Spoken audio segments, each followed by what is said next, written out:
everybody, and welcome to Ozarks Live. I'm back. Yes, you are. Welcome back. Thank you. It's good to be back. You were on the far northwest coast. I have been for several Almost in days. Canada. Almost in Canada. I had an absolute blast. By the way, can I just say something real quick? It's somebody's birthday today. Happy birthday. Thank you. What do you mean, thank you? Come on, you got to have a little more. Hey. You're welcome. What are you going to do for your birthday? What are we going to do for your birthday? Now I have to think of something because you included the we. Well, it's your birthday. I can decide. Let's go out and play mush ball. You were telling me earlier about mush ball. We can go play mush ball. I'm bound to determine we're going to get a mush ball league started. It's a softball. It's about this big, 16 inches. Used to play it when I was a kid. And it's popular around the Chicago area. I've read also around New Orleans, and they've got some in Portland. And you play it like? Kind of like, well, we used to always play it like baseball. There may be official rules, I don't know.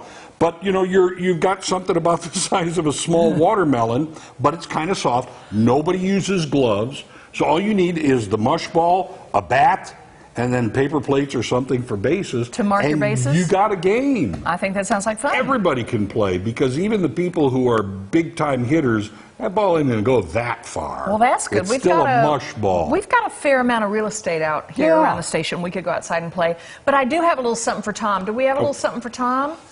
Happy birthday, Tom. Oh, a little something from the Village Inn. Oh, see this. Thank you, Lydia. Thank you, thank you. This is my all-time favorite. This is what I used to have always when I was growing up. I was not a big birthday cake person, but lemon meringue pie. Lemon meringue pie. Oh, that always does the trick. Just for you, my man. You're going to have some, aren't you? Well, of course I am. Well, hello. Good. Honey, my picture was on the cover of a magazine eating. Yeah, I know. That's how much I eat. Can you eat one of these pieces of pie like you did that, the noodles or whatever it was? It would be a terrible mess, but I've never been known to be much of a dainty eater. Oh. I'm going to try to get you a piece without... Okay, all right. Matt, now this piece might be mine, not because I'm trying to be it doesn't stingy, make a but because it might not be very pretty. No, that's actually, perfect. That's not too bad. That is a perfect piece of pie. There you go. Oh, okay. Happy birthday to you, Tom. Thank you. Thank you. There you go. You're welcome. I'm so glad you're having a birthday because I was hungry. Yeah. And this is perfect timing. Is it everything you wanted? Oh, yeah. You can't go wrong with this. It's working for you? Birthday to you. Happy birthday, happy birthday, happy birthday to you. That's me singing, too. Oh, good. Everybody heard it. Of course. I didn't know if it was just going on in my head.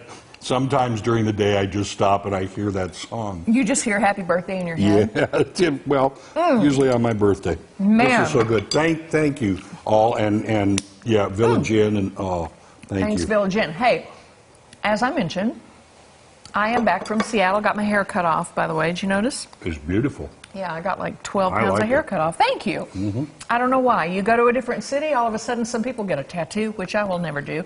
Some people do just they go on vacation, they get inspired. I just decided to walk in and get my hair cut off. But anyway, the reason I went to Seattle, I helped chaperone about 20 students from Hillcrest High School's HTV broadcast journalism class to this big STN convention, which is the Student Television Network.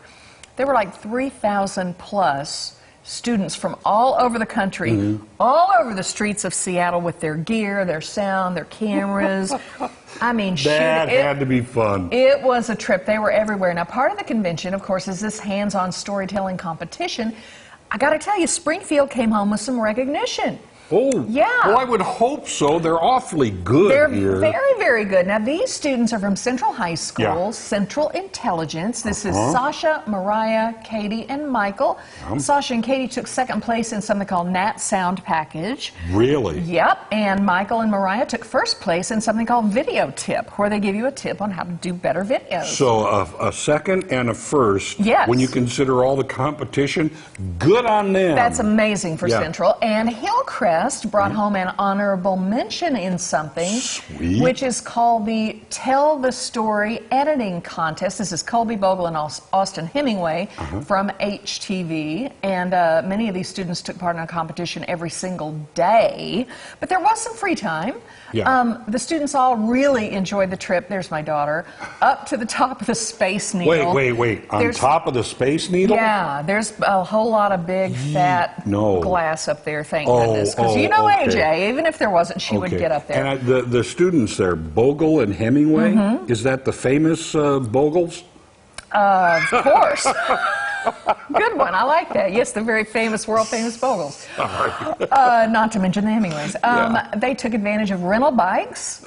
These line bikes that you zap with your app and you take them. It was fantastic. The kids just hop on and they take their gear and they go shoot their story. They spent hours and hours just playing through the city on the different projects. There's Mackenzie, our good friend Mackenzie, doing audio. You can see her with her headphones on there. Yeah. But they had plenty of downtime as well. They have some good food. There's Dave Davis from Hillcrest. Right. That was at dinner the last night. We had some wonderful seafood down at the Pike Place Market. And the kids, of course, having so much fun going back through their video and their phones. This is great because this introduces them to this business in a real way, not just a classroom setting. And having to navigate a city like this. But look at this weather. It was this way every day. Really? 60s and upper 60s, not a drop of rain the whole time we were there. We got to ride the Ferris wheel. Yeah. If you go to our Facebook page, you'll see a little bit more video of that. But yeah, that was kind of, you wrote it at night, didn't you? We wrote it at night. We It's went around beautiful. sunset time. I mean, the kids learned so much, and just as some kids hadn't been on a plane before, but having to navigate that city, ask people for an interview, get it back and get it put together, work together, that sort of thing. So I mean, it's just a great, these programs support them. How un-Seattle-like was that weather, though? Very un-Seattle-like. Good on you all. I want to show you one more thing. Go ahead, This is crazy. This is something we ran across in Seattle. It's an alleyway next to that famous Pike Place Market down by the water. Yeah. This is something the likes of which I have never seen before. It's called the Great Gum Wall, as in chewing gum wall of Seattle. You have got to see it to believe it. Check this out. I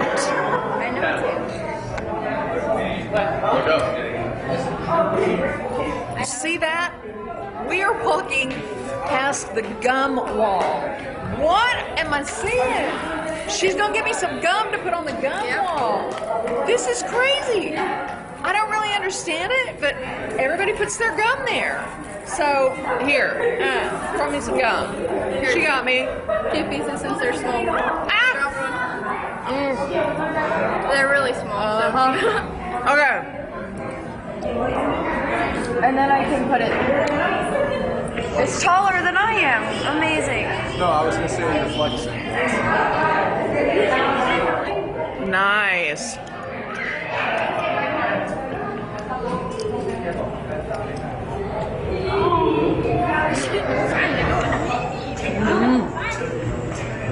What? Here we go, you ready? I'm gonna go rogue. I'm gonna go on the other side. Ooh!